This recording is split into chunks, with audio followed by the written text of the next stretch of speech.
Hello and welcome to this evening's episode of Ask Mary Anything Within Reason. Yeah, another another banner week here in the United States of America, such as it is. So there's a lot to talk about. Especially given everything that's been going on with Donald's wildly but not shockingly corrupt nominations. Just want to make something very clear because a lot of people in the corporate media are acting like these are appointments. These are nominations. The Gateses and the Gabbards and the Hegseths, etc. They are not going to be filling the positions Donald has nominated them for. They may, but there is a confirmation process that must be gone through first. Obviously, Donald's trying to make an end run around all of that, but let's not cede any territory before we have to. One of our awesome moderators, Susan, has a concussion. So, Susan, first of all, I really hope you feel better soon, and maybe you should go feel better instead of moderating tonight. Although, we, of course, very much appreciate your dedication to keeping things within reason here on Sunday nights. Also, Susan made a very good point, and this is something we need to keep hammering. This is not, yeah, again, these are nominations, they're not appointments. There are a lot of slimy within bounds things Donald can do, like appointing Stephen Miller to a position within the White House that does not require any kind of confirmation process. But for cabinet positions, this is yet to be written. So you need to contact your state senators. You need to contact your not your not state senators as in the senators within your state. The senators who represent your state in Congress, okay? So especially Republican senators, because believe it or not, they do listen. If they get overwhelming opposition to a Matt Gaetz nomination or a Tulsi Gabbard nomination or a Bob Kennedy nomination, they will factor that in. The Senate, now Republican controlled or soon to be Republican controlled Senate, is literally the only firewall we have. And according to Senator Richard Blumenthal, a Democrat of Connecticut, certainly at least in the context of the Gaetz nomination, there are at least 5 to 10 Republican senators who are not willing to go there. On the one hand, that's good. That means people are persuadable, and we still have, as Susan said, make your voices heard, because we can still do that. Although on the other hand, it's kind of horrifying that it's only 5 to 10. It should be all 52 of them, because there's still the Pennsylvania Senate race pending. We still don't quite know if that's going to be held by a Democrat or a Republican. So, this is early days. The other thing we have going for us is that, again, we don't know the numbers yet. We do know the Republicans have the majority in the House, but it is going to be a very, very, very slim one. And that bodes badly for them, and slightly better for us. So before I jump into your questions, I just wanted to remind everybody, please subscribe to the channel. We are growing apace, and every subscription matters a lot. So subscribe, like, share. As you all know, there is a massive void being left by the abdication of many, certainly not all, but many in the corporate media, and independent media is the future. So anything we can do to increase our reach is really valuable, especially in the next 2 months. Okay, so again, Susan, thank you, and please take care of yourself and feel better. All right, from Roxanne. Where can we find our senators' phone numbers and contact info? I don't mean to be flip. Just Google it, honestly. I have mine in my phone, so I don't remember how I got them, but it's an easy Google search. Um, so that's my recommendation, honestly. It'll be an 800 number, or there you go, or go to USA.gov, which, one can also get through a Google search. But yeah, it's and again, my suggestion, put your senators and your representatives' phone numbers in your phone so you always have them at your disposal. And remember, there are local numbers and their DC offices. If possible, even go to their local offices. And remember, writing letters is also has a bigger impact sometimes than phone calls, but start with a phone call. Okay. Make your voices heard. Uh, this is crucially important as we continue to see just how unnervingly bad Donald's nominees are. Again, nobody should be shocked. That doesn't mean it's not unnerving because that we don't have an assurance that Republicans aren't going to cave. So let's do our part to make sure they do not. Okay, so from Donald, how many of you are waiting for Donald and Elon to get sick of each other and start the backstabbing? Yeah, I'm hearing reports that that is a thing that is beginning to happen. Only one massive megalomaniacal narcissist is allowed in any room. So obviously, Musk will be the one to be shown the door. The question is, how much is he going to be damaged in the meantime? Here's hoping it's a lot. Um, he's already making a complete fool of himself, and I think he is, because Donald is completely incapable and unwilling to rein anybody in, except insofar as it's to, make sure they're loyal to him. Musk is much better as far away from the United States government as possible. Um, it's not that it's gonna get better if he's not around because Donald is still in charge, whatever that means. So it's always gonna be very, very bad. But with Musk inside the walls, it is definitely worse. So um I don't think it's going to be long. At this point, I mean, I don't think Donald can get rid of him entirely because this is the dynamic. Musk wants access to the power because it's power he can never have because he's not an American citizen. Or rather, sorry, he wasn't born here. Um, and Donald desperately needs Elon's endless, endless supply of cash. The Democrats are back in charge. Can we do something about that, please? So I don't think it's going to be as simple as just like kicking Musk to the curb. It's probably going to be more as like marginalizing him.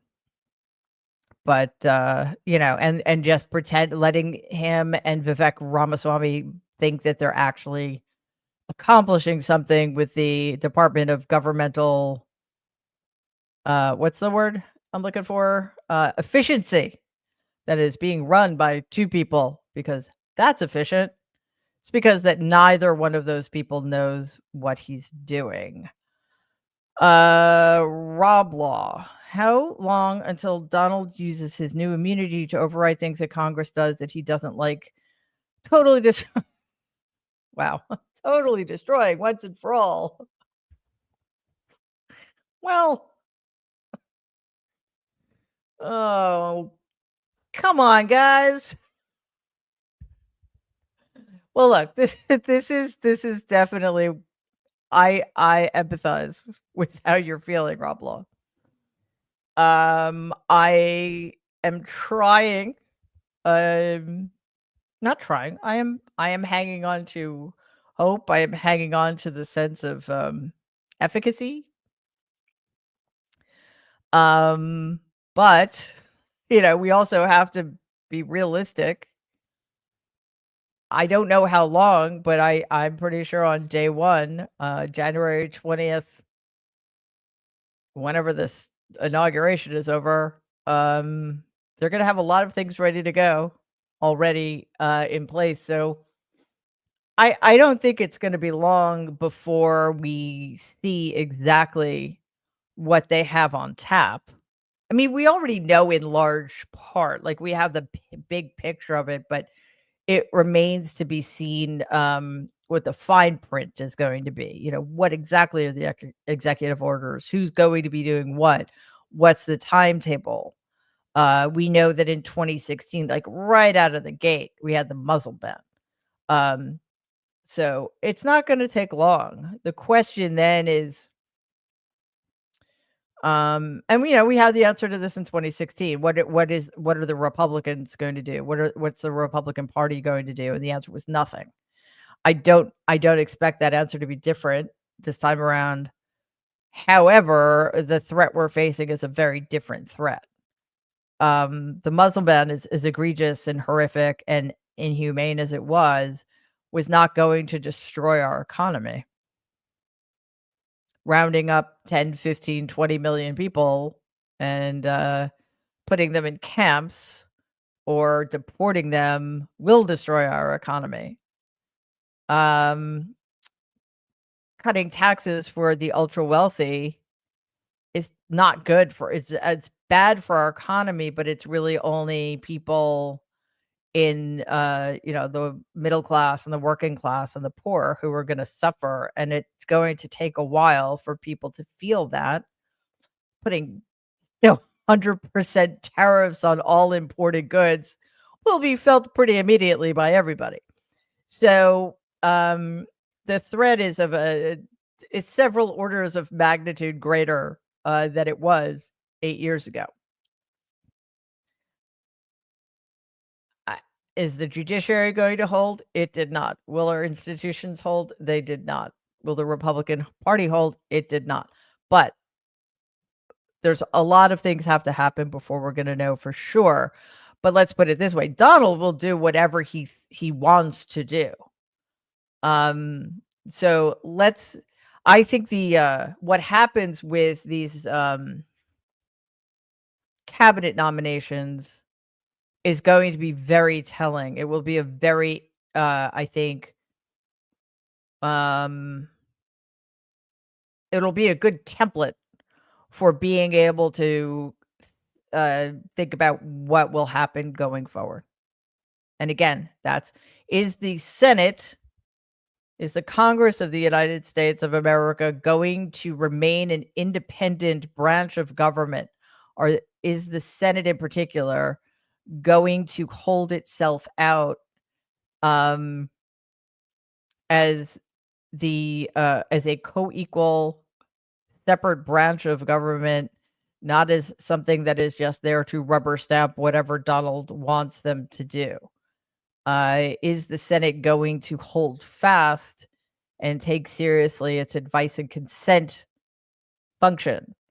Or is it going to allow recess appointments? Or worse, is it going to allow Donald to adjourn both houses of Congress to do whatever he wants? So, um, nothing's going to happen overnight.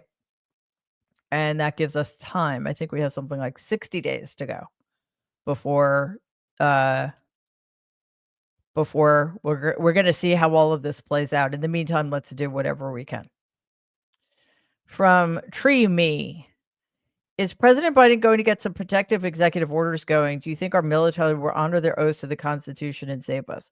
Well, President Biden had better. I mean, again, I am so bloody tired of Democrats playing by rules that no longer exist. It puts all of us at a disadvantage, and it makes those of us who have been on the right side of this all along feel betrayed. I wrote this recently that playing by rules that no longer exist is not just spinelessness, it's beginning to feel like complicity. And also, like, who are you, for President Biden specifically, who are you impressing by not pardoning Hunter? Like, the whole thing against Hunter was just absolutely absurd. Okay, like, the fact that the Justice Department went after Hunter Biden, sorry, Cap, um, and, you know, and waited 2 years to go after the insurrectionist in chief and didn't go after any of the seditionists in the Senate and the House of Representatives. Like, who are you, who's that for? I mean, I don't know. Doesn't make any sense to me. Also, President Biden must know that there are a lot of people in potential danger, um, from the incoming Trump administration. So, yeah, I would like to think that he would be, preemptively pardoning people at the Justice Department, judges, jurors, Democratic politicians, Republican politicians who stood their ground, um, journalists. I would like to see all of that happen. Because I mean, I don't quite understand what the rationale would be for not doing that. As for the military, well, this is always the problem. It is against military code for military officers and enlisted people to follow illegal orders. Does that mean they won't do that? There will be enormous amounts of pressure to bear, but I think it depends on who is in leadership roles within the military. Also, as you may have heard, Donald is setting up essentially a star chamber of retired military, probably people like the absolutely insane and craven Mike Flynn, to be a tribunal that will pass judgment on currently serving military officers and essentially court-martialing anybody who doesn't do what they want them, what the Trump administration tells them to do, which is terrifying. Will that happen? I don't know. But that's what's being floated. And again, that is the kind of thing we need to be looking out for and prepared for. And listen, the other thing too that we need to remember, the civil service, the State Department, the Department of Justice, and every branch of the military has been preparing for this eventuality. So it's not like January 21st, there's this massive turnover and all institutional memory and knowledge has been wiped out and everybody's being sent to Guantanamo. It's not going to work like that. It is, the threat is very real, but there are a lot of firewalls that need to be broken through first. So, obviously, the longer they hold, the better for us. Okay, from Mom to Huskies, will the turnover rate of Donald's cabinet be worse this time? I don't think so, because he basically started with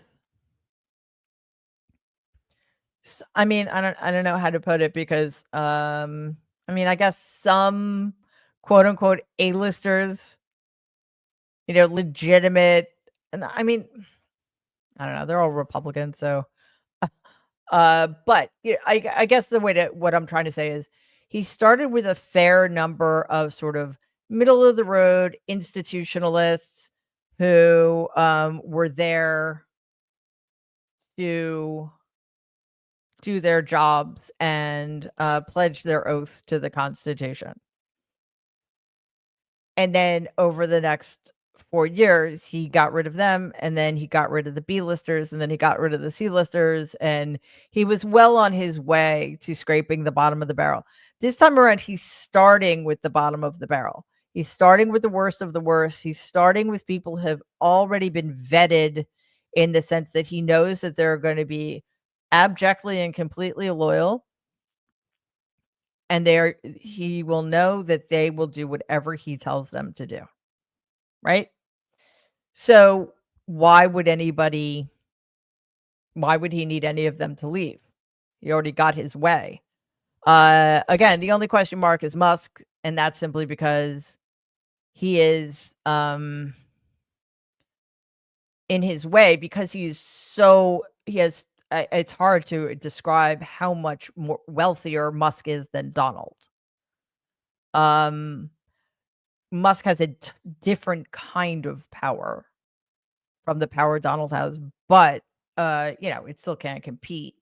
But Musk is not going to be beholden in the same way that these other people are. So he can maintain a certain level of independence. So that may not last, but also Musk's position is a joke, and he can have probably more influence and cause more damage if he's outside of the administration. Everybody happy? Sorry. Let's get something let's try to get a little lighter. All right, from Belsham. Donald cannot be making the cabinet decisions on his own. Who do you think is pulling his strings? Oh, he's definitely, I mean, generally speaking, not at all, because he doesn't know anything. I'd say that, what's his name?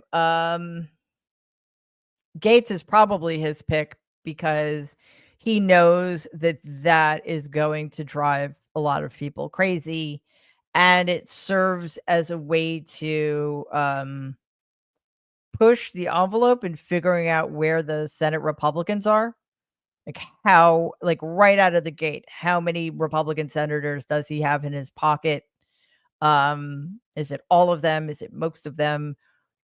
If there are 10 or 15 holdouts, what is he going to do about that? And again, has the extra added benefit of just like making people who care about this government and the Department of Justice just sick, because the nomination of Gates is sick. It is despicable and sickening.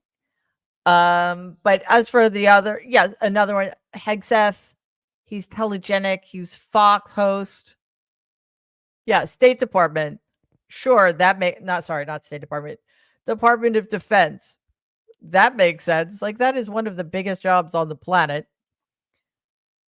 Again, just because he's, according to Donald's worldview, a good-looking guy who's going to be completely loyal and ruthless and do whatever Donald tells him to do. But then, he didn't pick Doug Burgum. He probably didn't pick Rubio either. The Rubio appointment kind of surprised me, although Rubio has proven himself to be one of the most sycophantic of the sycophants. And it's also a way of humiliating him, because Rubio will not be acting independently in that role. But let's put it this way.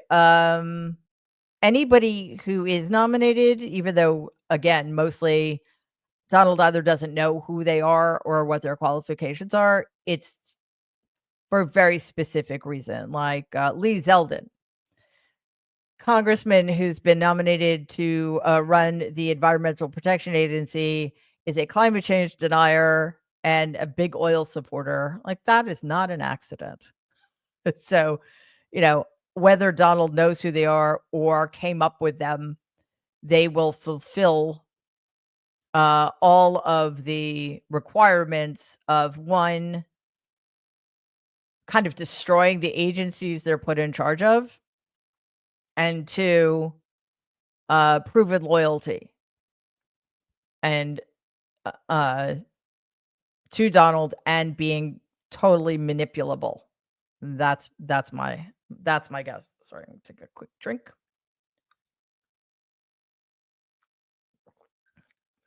I have a question. Has anybody seen any good movies lately? Okay, from Maria. How am I coping with my mental health, and what would you suggest to people who are struggling with their mental health as a result of the election? Thank you. Let's see. I personally, I'm fine. I'm swinging between sort of detachment and grim determination. But I know there's a lot in between there. I just have to find my way to it. It's only been 11, 12 days, so, it's gonna take a bit of time. As for everybody else, I think that, it's going to be a question of pacing yourselves. Uh, we were dealt a very serious blow, and every day since the election, we've been dealt even more blow. Like these nominations, again, they shouldn't shock us, but that doesn't mean they're not horrific and uh upsetting because they are. Um, having to just the fact that Donald is constantly in the news and on our screens and on our papers and uh it's hard, it's terrible, it's horrible. Like we really needed to turn the page and we failed to do that. So it's a lot. However, remember this, we have 2 months to kind of it's okay to take a step back. It really is. Again, as Susan said, call your senators for sure. Um, make your voices heard, but we don't have to wallow in this stuff. I mean, I do, but you know, most people don't have to wallow in this. Stay informed. Like that's what we're going to do. We're going to keep you informed. We're going to make sure you know what you need to know, but you don't have to watch the news 20 hours a day. You just don't. Things are already in motion. I think the most important thing people can do right now is just take care of themselves, and just remember what a toll this is all taken. Um, and will continue to take. So, uh, whatever that is for you, whether it's therapy, whether it's be doing creative things, whether it's writing poetry or painting or engaging, going to the theater, going to museums, whether it's being in nature, uh, if it's at all possible, like going on vacation, being in the sea, um, getting a new hobby, learning how to play an instrument, getting into woodworking or pottery or whatever. I mean, seriously, whatever feels like it's going to help you mend and help your brain cells recover because it's been a lot of unrelenting stress. So think outside the box or get back in touch with things. I play the guitar, but I haven't picked up my guitar in a really long time. I mean, I don't play it particularly well, but it's something I really enjoy doing and I haven't done it because it just feels like I lost a lot of ground and then I'll be frustrated because I have to it's going to feel like I'm starting from scratch and then that's going to take time and I should be doing the other things. No. No. Those are exactly the kinds of things we should be doing. Learn a language, read a novel, write a novel, whatever it is. It is never ever a waste of time to dedicate yourself to those endeavors ever. So, and yeah, I mean, again, it's unfortunately mental health care is not inexpensive, but there are really good local clinics in some places. So if therapy is what you need, find a good therapist at a place that is not going to charge you an insane amount of money. And also, you guys have an awesome community here. We have an awesome community here. Use this community too to share ideas about that kind of thing. From Blue Note, do you think your uncle will okay. Um, I I I don't know. I know that there are things called actuarial tables that make the determinations just sort of by the numbers about lifespan, if you're a 78-year-old man, then the chances of you're still being alive in 4 years are X percent, right? But I don't believe actual aerial tables. Well, maybe they do. I don't know. But there are a lot of external factors to take into account. Not external, but relevant factors that aren't um, that come into play that wouldn't necessarily be included in that assessment. So yes, diet, exercise, um, serious psychiatric disorders, for example, um, stress. Although a lot of his stress is out the window now because obviously he's never going to prison, and most of his court cases will disappear. His financial stress is gone too because he's just going to raid the treasury. However, um, there's still other stressors, and I think most of them are in the biological, psychological, and emotional unhealthiness of him. So I don't know. But then we have what's his name to contend with, JD Vance to contend with. But that is a conversation for another time. Okay, from Treemy, what is our plan to educate voters about how government works and get facts through? Well,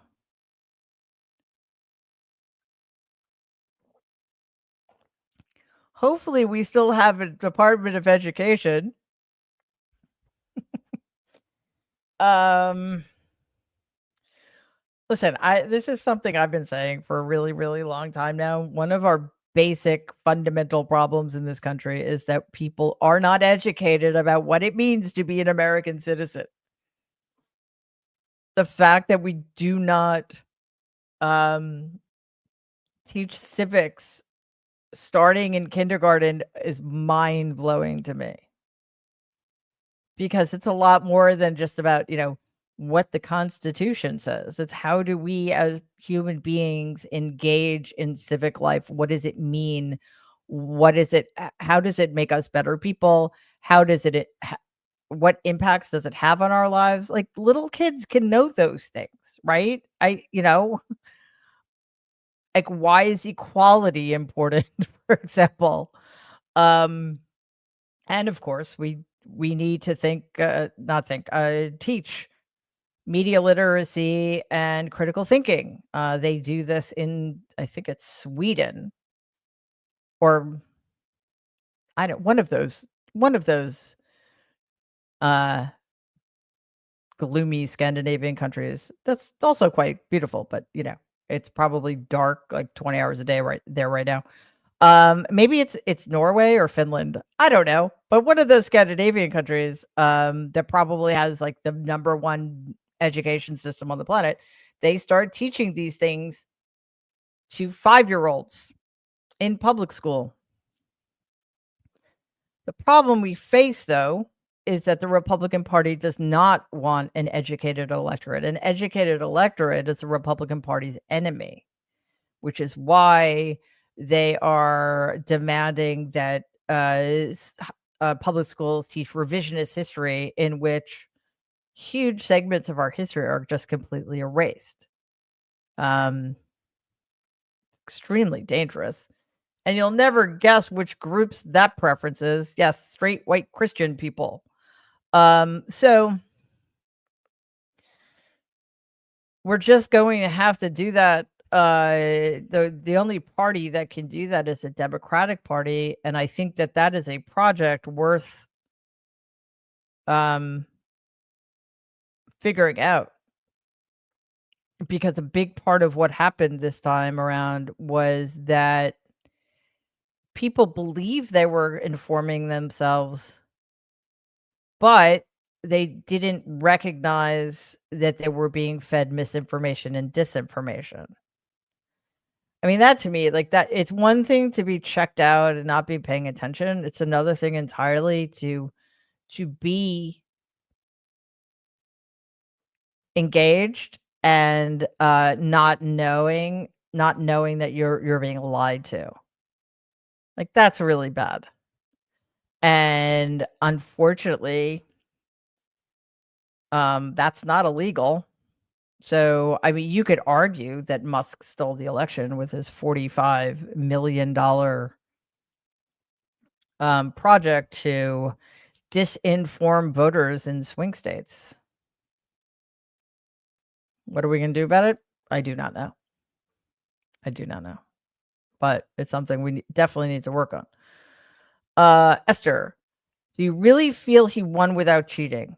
I don't. My question, I'm sure you've seen the Apprentice movie. Why was your dad only one focused on as far as the siblings?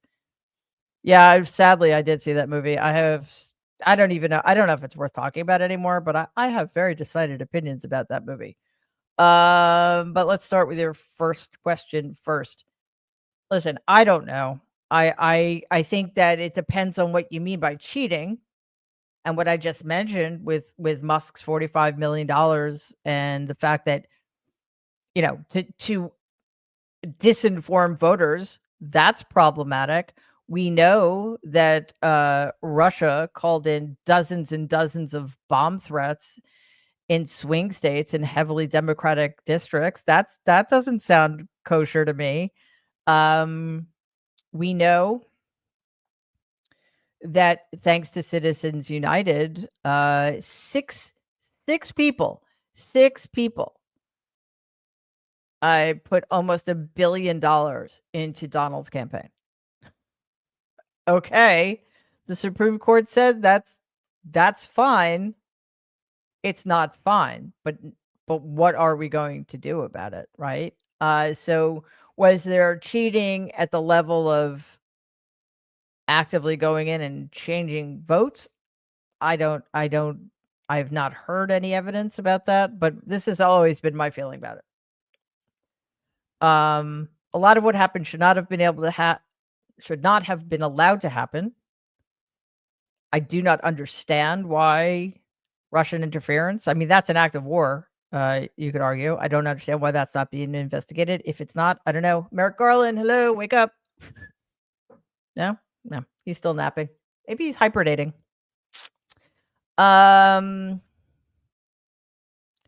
So yeah, it should be investigated, but I don't really think there's anything if we didn't do anything about it in 2016, I'm not really sure we're gonna do anything about it now. Although my position is this: whether the election was free and fair, and all the votes were counted, and all that, Donald is not a legitimate president because he was not a legitimate candidate. That is my position. He should never, ever, ever have been allowed to be at the top of any ticket. And just because he was doesn't mean it's okay. So that is my argument about that. Oh, the Apprentice movie. Why was my dad the only one focused on as far as because there are 5 of them and the 2 are okay, so Marianne was the oldest, and then my dad, then Elizabeth, then Donald, then Robert. Robert was irrelevant because he was the youngest. Marianne and Elizabeth were irrelevant because they were female. My dad was the oldest son, and he was the one who was supposed to be the heir to the throne, if you will, and he was my grandfather's namesake. So that's probably why they focused on him. And I just wish they had done him the tiniest bit of justice. It was a quite despicable portrayal. That's all I'll say about that. All right. Christy, do you see Vance continuing Donald's plan if for any reason he does not complete his term? Yeah, he'll try. Right? Vance is just a vicious opportunist. Right? He's going to do whatever he thinks works for him. But the bad news for him and, the only good news for us is that he is a deeply, deeply unlikable person with no charisma. I know that sounds really weird, right? Because Donald is also a grotesque figure in my view. I do not understand why anybody looks at him and sees leader or likable or good guy or friend of the working class. I don't. Sadly, we're going to spend decades trying to figure this out. However, um, because I know him and I've seen this, he has charisma. As awful as that is to accept, it's true. And that is why there is literally nobody to replace him. I don't believe any other Republican could have won this race despite global trends. Because listen, we all of the votes haven't been counted, and his lead, his popular vote lead, is getting smaller and smaller and smaller every day. I think there's a possibility his popular vote lead falls below 1%. And wouldn't it be just a kick in the teeth if Kamala Harris won the popular vote? That would make 7 out of the last 7 elections. But anyway, we're not there yet. But that's not even the question. The question is about Vance. Vance will, of course, try because he doesn't have anything on his own. He doesn't have his own ideas. He jumped on board because he thought that that was the fastest way to advancement for him. And it turns out he was right. However, nobody's going to follow this guy. This is not somebody around whom a cult of personality will form. So, that's something to keep in mind. All right, from Brenda, what is going to happen to the special prosecutor Jack Smith now that Donald has been elected? It's done. He's going to resign before he can be fired. He's wrapping up both cases. There will be absolutely, well, he's going to write a final report, and Merrick Garland can absolutely, well, Merrick Garland will never be able to rescue his legacy. It lays in tatters. He is the biggest failure of an attorney general in my lifetime, for sure. To say he was a disappointment is the understatement of the millennium. If democracy fails, I will hold him more accountable than anybody else, and I'm not kidding. Because he was supposed to be one of the good guys. If he wants to torch his legacy completely, he will not release Jack Smith's report. If he wants to have some semblance of showing good faith, he will release Jack Smith's report. It won't matter, except that at least people will know. But yeah, it is done. Donald got away with inciting an insurrection. Donald got away with stealing highly classified sensitive documents. Oh, well. And we don't even know how many people he got killed, I should say, by stealing those documents and disseminating them, selling them. No idea. So thank you, Merrick Garland. Thank you, Aileen Cannon. And thank you, corrupt, illegitimate supermajority of the Supreme Court. Oops. Okay, so what do we got? Maria and Kasha. Isn't he trying to recess the Senate so he can do recess appointments? Yes, Donald is trying to recess the Senate, but he can't. The Senate has to do that. Will they? I don't know. I think they won't for a lot of these nominations. They may for others. If they do, then that is a slippery slope. And we have to hope that in 2 years we have elections so that we can get back, the Democrats can get back the majority, because that is very, very dangerous. And they know it. They know it. From Still Alive. Oh, thank you so much. Just want to take a quick second. You guys have no idea how much these donations mean to us. we're trying to grow, and we have an amazing team who work very, very hard, long hours, and every little bit helps. So thank you. It is truly, truly appreciated. Okay, I'm hearing the overall strategy with federal courts will be to file so many lawsuits that basically bogs down Donald's agenda to buy time until we maybe get a blue wave in the 2026 midterms. Thoughts? I love that. I mean, that's what he tried to do. That's what he's always trying to do. I don't know if you heard, he just sued um the New York Times and CBS for $10 billion because he's such a child. But, it works both ways. He's used delay tactics to get out of some of the most serious crimes against this country in this country's history. Let's fight back that way. I mean, obviously, we have the Supreme Court is always going to side with him. Probably. However, that doesn't mean we can't tie things up, slow things down, as you say, bog the agenda down, and we need to do that. We need to, again, there are no rules anymore. When I say that, somebody's like, so what? So Democrats should break the law and be just as bad as Republicans? I'm like, I didn't say break the law. I said stop playing by rules that don't exist anymore. Like, don't invite the fascist dictator into the Oval Office. Don't go to the fucking inauguration. Who is that for? Who is that performative nonsense for? Act like you actually believe what you've been telling us all along, that you believe that Donald is an existential threat to the future of American democracy, right?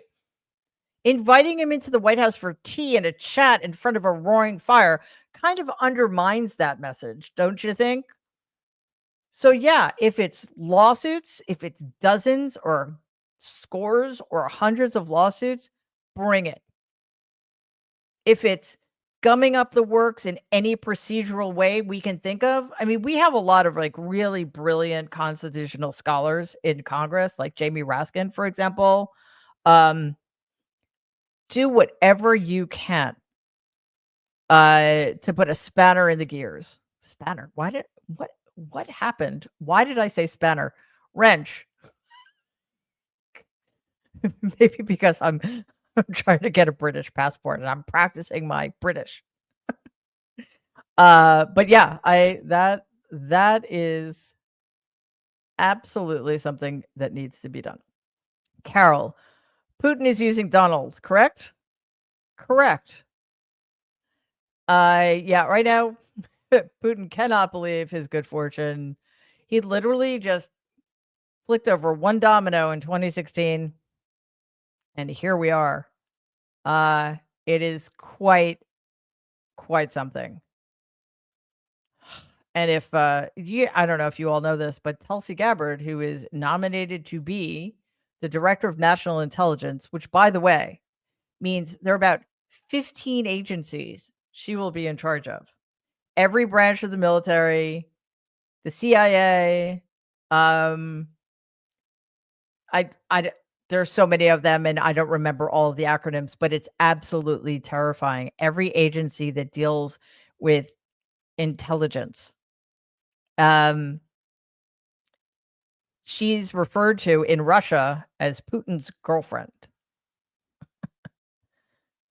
The consequences of that on globally will be as bad as the consequences of having Gates at the DOJ or Bob Kennedy at Health and Human Services. Mike, am I on Blue? I am on Blue Sky. I literally just started, I don't know, Friday? Yeah, it's nice over there. I think it's the same as my Twitter handle, Mary L. Trump. So yes, come on over, follow me at Blue Sky. It's really cool. And I'm basically only going to be using Twitter for promotional purposes, and Blue Sky is where I'll be like mostly Blue Sky, and to a lesser extent Threads is where I'll be having fun, which is what Twitter used to be. I mean, and this is like, it's the saddest thing. Like, on the one hand, between 2016 and 2020, like, Twitter saved my life because I was really isolated, and then after my book came out in July 2020, that's how I like, many of the people I'm friends with now, I met on Twitter, and that is all gone. But Blue Sky has a similar vibe, but it's still small, but, I think they're up to 18 or 20 million, subscribers now, so that's very cool. So, yes, come on over. Oh, Fakanda, thank you so much. That is very kind of you and very much appreciated. Same for you, Yaroslav. Thank you, really, truly. Clown car in action and running to the ditch soon. We can only hope. I seriously hope that this is what's going to happen. The problem is a lot of people are going to get hurt in the meantime, but one thing that we have to hang on to is just the incompetence of these people is outpaced only by their cruelty. So, you know, um let's hope the incompetence trumps everything else, if you'll forgive my using the word. Susan, to lighten the mood, who is your favorite Star Trek fleet captain? Good one. Who is my favorite? Well, I'm a original series person. So Captain Kirk. However, that having been said, I love Captain Picard. Um and I don't know how this happened. Captain Pike in the new Strange New Worlds for sure. I don't know how this happened, but Deep Space Nine like just is never part of the conversation. So, like, I'm not sure what that's about, right? I mean, I think in some ways, Deep Space Nine, sorry, I'm being such a nerd right now, um, is the best world building done within the Star Trek universe. Um, and I don't know. It's a little surprising to me. Maybe because it is so kind of outside of the rest of the universe, the inhabited by the rest of the Star Trek series. I don't know, but also I love me some Captain Sisko. Have to say. So, but my favorite character, two of my favorite characters, captains aside, of course, Lieutenant Uhura and Jadzia Dax.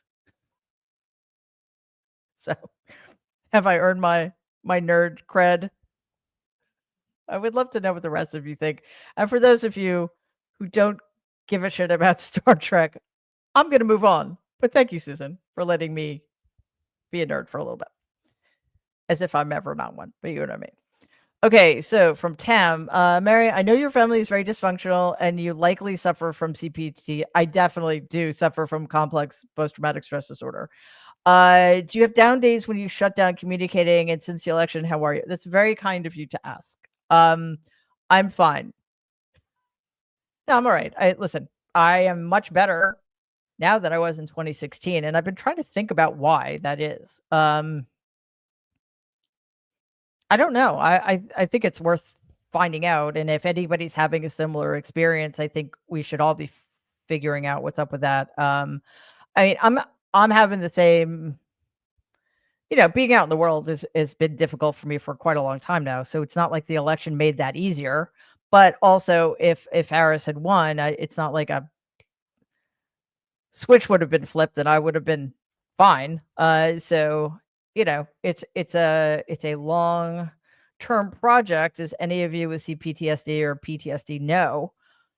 But I again, it's a little stunning to me how much differently I'm handling this election, because this is. I don't want to end on a down note, but just like objectively speaking, we're in a much worse place now than we were in 2016. Maybe it's just because we've learned a thing or two along the way. But thank you, Tim, for asking who I'm doing this. Very kind of you. Okay, Lisa. I keep asking this question, but it may be too late now. Why does Donald not have to take a physical and cognitive test? I think it would fail them, and then the 25th Amendment could be enacted. Yeah, well,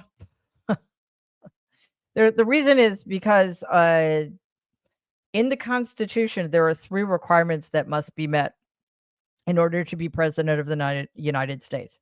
You have to have been born here, you have to be at least 35 years of age, and you have to have lived here for 15 consecutive years or something like that. I'm not the last one I'm not quite sure of, but I'm pretty sure. Like, you can have left the country for a few years, but at least as long as you've come back and have lived here for X number of years, and as long as you were born here, that's it. You don't have to be able to pass a background check. It doesn't matter if you're a convicted felon. It doesn't matter if you're an adjudicated rapist or a business fraud who owes the state of New York over $500 million. It doesn't matter if you're an idiot. It doesn't matter if you're cruel. It doesn't matter if you are a fascist who wants to destroy American democracy. And it doesn't matter if you have very serious health risks or have very serious psychological disorders, which make you wholly unfit to hold the office of the presidency. Okay, so that's up to the parties.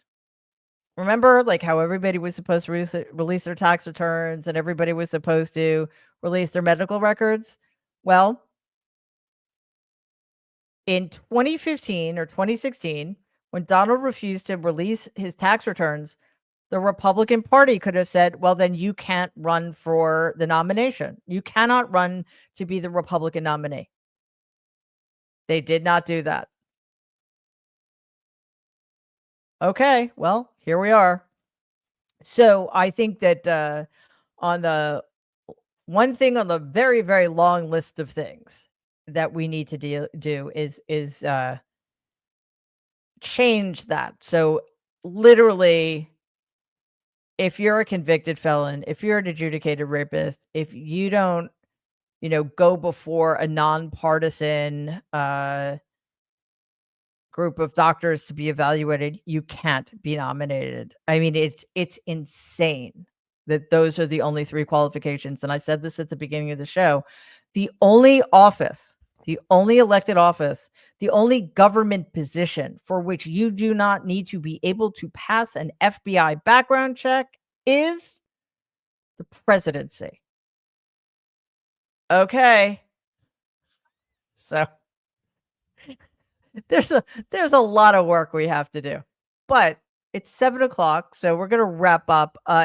The work we need to do right now, the next 2 months, is 1, do whatever we can to put pressure on Republican senators to make sure that every single one of Donald's nominees to important cabinet positions must go through the Senate confirmation process. Also, we can hold Democrats to account. Democrats can start doing that now. They can start informing the American people about who these nominees are now. Okay. The other important thing we all need to be doing in the next 2 months is taking care of ourselves. Whatever it is, whether it's your physical health, whether you need to start exercising again or eating better or getting outside, talking to myself here too, reading more, picking up a hobby that you stopped, playing a musical instrument, going to museums, traveling, whatever it is, because we have a long road ahead of us. And it's very easy to forget in these dark times just how much beauty there is in the world. How much, what human potential is really about, in my view, is just creating art, making the world more beautiful. So let's allow ourselves that grace, shall we? It's incredibly important. As are all of you. So thank you, as always, for being with me tonight. Again, we couldn't and wouldn't be doing this without you.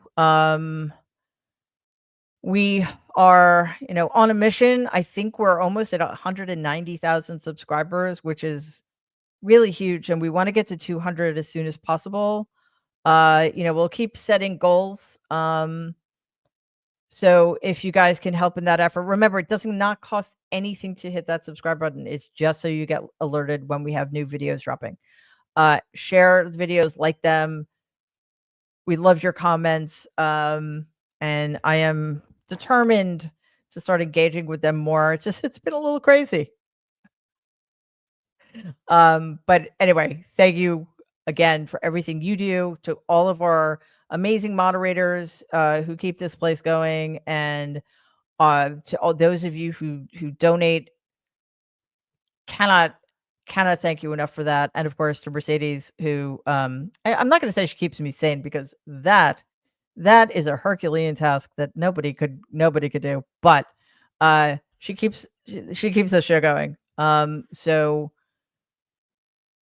breathe, pace yourselves.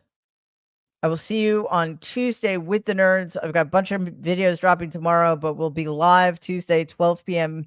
Eastern time with the nerds. In the meantime, please stay safe and be kind to everybody and to yourselves. Thank you so much, and I will see you soon.